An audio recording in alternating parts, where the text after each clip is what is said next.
Biology में आज हम लोग देखेंगे प्लांट किंगडम।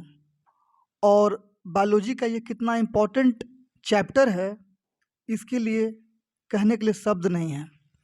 तो ज़्यादा बात न करते हुए स्टार्ट करते हैं। एग्ज़ाम में कोई चैप्टर से रहे या न रहे, प्लांट किंगडम से क्वेश्चन जरूर रहेंगे दोस्तों, इसलिए इसे बहुत अच्छे से देखने की ज़रूरत है।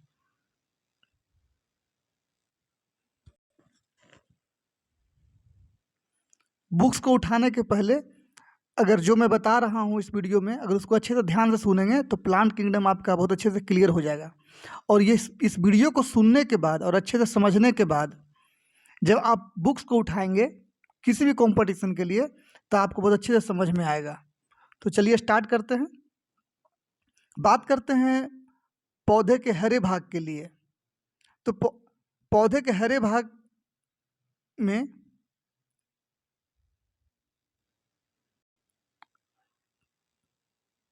पौधे के हरे भाग जो होते हैं वो सोलर एनर्जी को ग्रहण करके वायुमंडल से ली गई CO2 और भूमिगत जल द्वारा कार्बोहाइड्रेट का निर्माण करते हैं।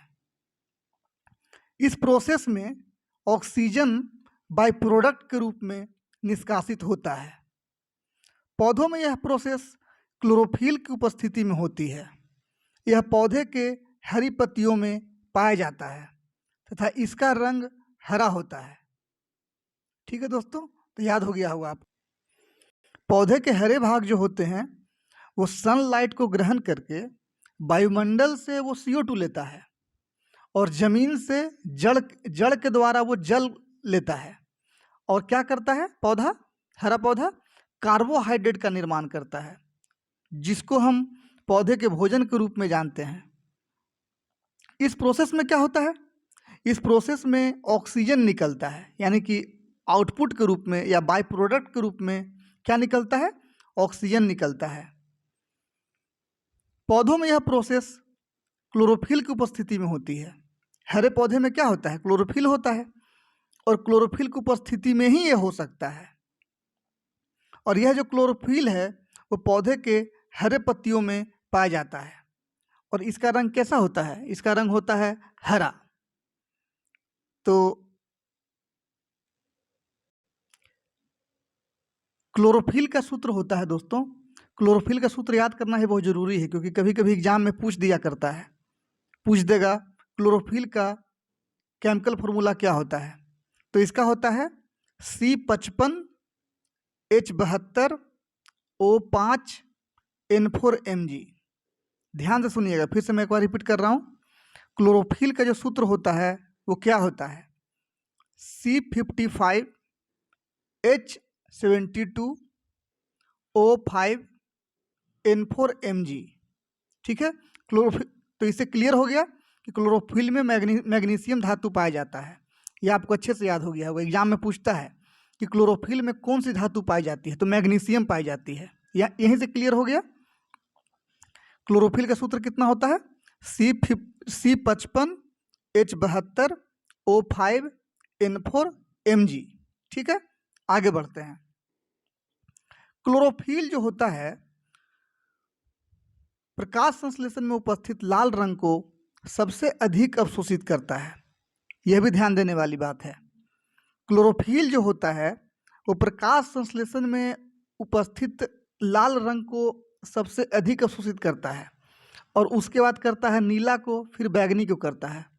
कहने का मतलब हुआ कि क्लोरोफिल जो होता है वो बैगनी रंग को सबसे कम अवशोषित करता है और सबसे अधिक किसको करता है, लाल रंग को। या यहाँ से क्वेश्चन अगर बनाएगा तो सीक्वेंस में अरेंज करने के लिए भी दे सकता है। तो सबसे पहले सबसे अधिक क्लोरोफिल किसको अवशोषित करता है, तो लाल रंग को, फिर नीला रंग को, फिर बैगनी रंग को। ठीक है, जो भी बातें मैं बता रहा हूँ तो वो आपको क्वेश्चन के रूप में एग्जाम में मिलेंगे। तो इसीलिए ध्यान से सुनते हुए चलना है और ज़रूरत पड़े तो लिखते हुए चलना है। एक एक चीज़ बहुत अच्छे से क्लियर करके लिखा हुआ है, आप इसको नोट डाउन भी करते हुए चल सकते हैं। अगर आपको ज़रूरत पड़ेगा तो मैं PDF भी इसका दे सकता हूँ। आगे बढ़ते हैं। प्रकाश संश्लेषण ऑक्सीडेशन रिडक्शन प्रोसेस होता है। प्रकाश संश्लेषण जो होता है वो ऑक्सीडेशन रिडक्शन प्रोसेस होता है। इसमें जल का ऑक्सीडेशन होता है तथा CO2 का रिडक्शन होता है। ऑक्सीडेशन को हम लोग हिंदी में उपचयन बोलते हैं और CO2 को क्या बोलते और रिडक्शन को क्या बोलते हैं, अपचयन बोलते हैं।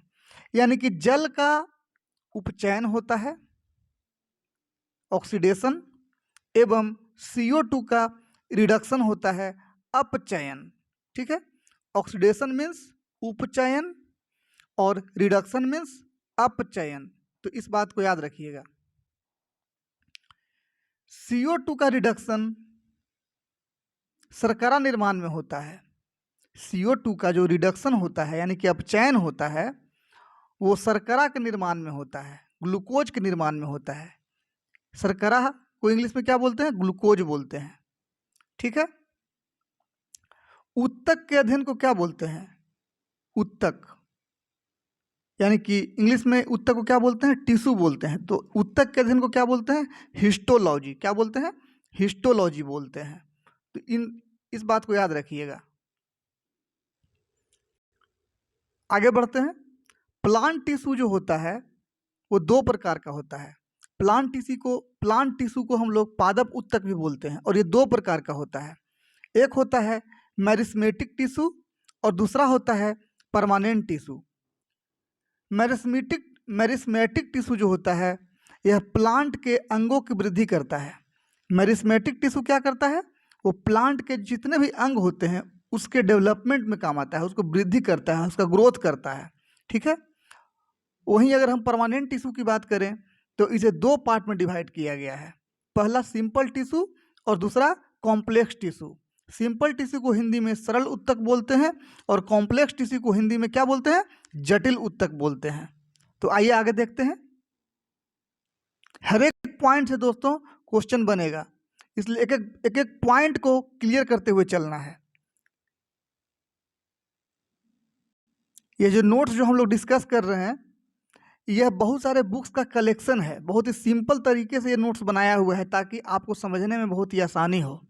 ठीक है, तो इसीलिए ज़्यादा बुक्स के चक्कर में नहीं पड़ना है, इसको पहले अच्छे से सुनना है और उसके बाद बुक्स को उठाना है। कहीं भी आपको दिक्कत नहीं होगा बुक्स को समझने में। और डायरेक्ट अगर हम बुक उठाएंगे तो उसमें क्या होगा कि हमको दिक्कत होगा समझने में। जब तक कोई अच्छे से समझा ना दे तो समझना बहुत मुश्किल होता है। आगे देखते हैं, सिंपल टिश्यू की बात करते हैं। भोजन का निर्माण करना तथा यांत्रिक सहायता प्रदान करना सिंपल टिश्यू का कार्य है।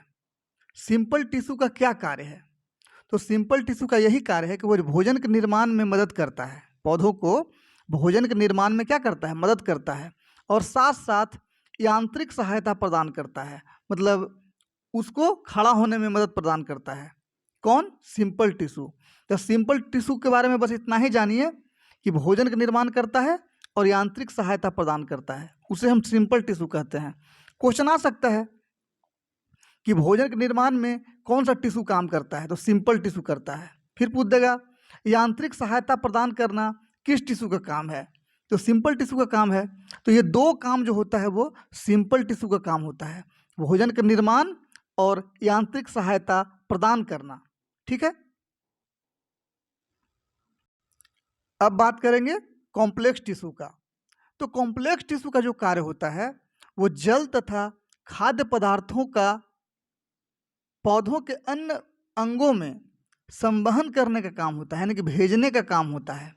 कॉम्प्लेक्स टिश्यू का क्या क्या काम होता है, तो यह क्या करता है कि जल को और जितने भी खाद्य पदार्थ है, खाने पीने जो खाने की चीज़ें हैं जिससे ग्रोथ होता है पेड़ पौधों को, तो उसको पहुंचाने का काम कौन करता है, कॉम्प्लेक्स टिश्यू करता है। फ्लोएम तथा जाइलम कॉम्प्लेक्स टिश्यू का ही एग्जाम्पल है। ये भी पूछ देता है एग्जाम में पूछा हुआ है कि फ्लोएम तथा जाइलम किस टिश्यू का एग्जाम्पल है, तो कॉम्प्लेक्स टिश्यू का एग्जाम्पल है। और यह पौधों के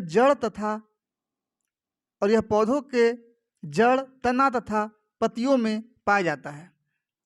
फ्लोएम एवं जाइलम कहाँ पाया जाता है, तो यह पौधों के जड़ तना एवं पत्तियों में पाया जाता है।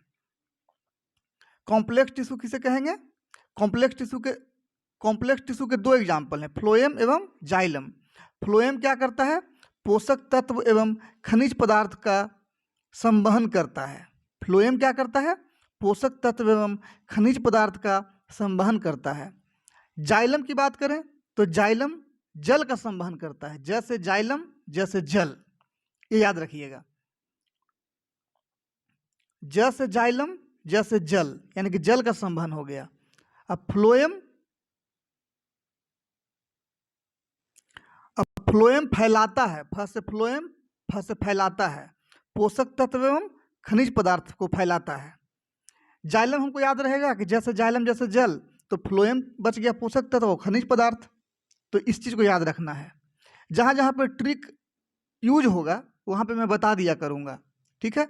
बहुत जगह पर ट्रिक यूज होता भी है और बहुत जगह पर नहीं भी होता है, तो सब जगह पर ट्रिक अप्लाई नहीं करना है। जहाँ पे होगा वहाँ पे मैं बता दूंगा। हाँ, यहाँ से एक और बात जानने वाली है कि किसी भी पौधे के आयु का पता करना है हमको। मान ली किसी भी पौधे के आयु का पता करना है, तो जाइलम उत्तक के वार्षिक वलय को गिन कर हम पता करेंगे। जाइलम उत्तक के वार्षिक वलय को जब हम गिनेंगे तो पौधे के आयु का पता चलता है, ठीक है। किसका? जाइलम उत्तक का वार्षिक वलय। नेक्स्ट पॉइंट में है कि पोषक तथा खनिज पदार्थ के साथ साथ, पोषक तथा खनिज पदार्थ के साथ साथ फ्लोएम उत्तक पौधों को यांत्रिक ऊर्जा भी प्रदान करता है, ठीक है। तो फ्लोएम उत्तक क्या क्या करता है? फ्लोएम फल पहुंचाता है, एक ट्रिक मैं बना रहा हूँ, यानी कि पोषक तत्व पहुंचाता है और खनिज पदार्थ पहुंचाता है फ्लोएम, और साथ साथ पौधों को यांत्रिक ऊर्जा भी प्रदान करता है। अगर किसी भी पेड़ पौधे का आयु का पता लगाना है तो जाइलम उत्तक के वार्षिक वलय को गिनकर हम पता करेंगे, ठीक है। तो यहाँ तक आपका क्लियर है दोस्तों। मैं ये उम्मीद करता हूँ कि यहाँ तक आप अच्छे से समझ गए होंगे। अब आगे हम लोग देखेंगे दोस्तों plant hormone, most important plant hormone. एक क्वेश्चन रहने की बहुत संभावना होती है यहाँ से। तो आइए देखते हैं प्लांट हार्मोन क्या होता है।